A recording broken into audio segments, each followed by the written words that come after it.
Welcome back to the Rolling Robot series. If you just joined our series, we are creating this rolling robot chassis. In this episode, we are going to add formulas to our cut list. We will use formulas to calculate our total length of our 80/20 profile.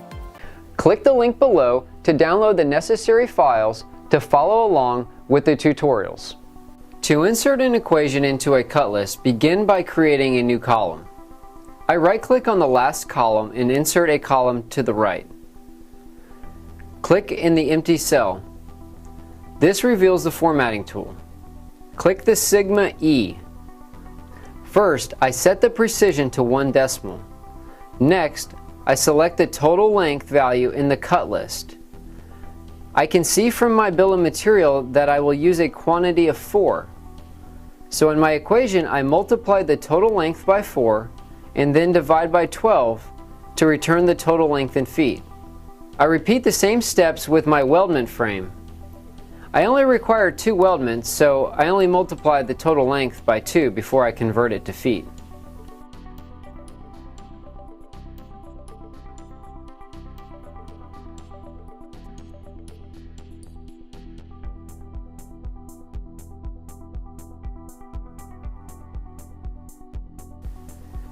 After my calculations are complete, I can see that my design will require 21.7 linear feet of my 80/20 aluminum. Formulas are extremely powerful. They can be used to calculate itemized cost or to convert units. Either way, formulas communicate the manufacturing information that is important.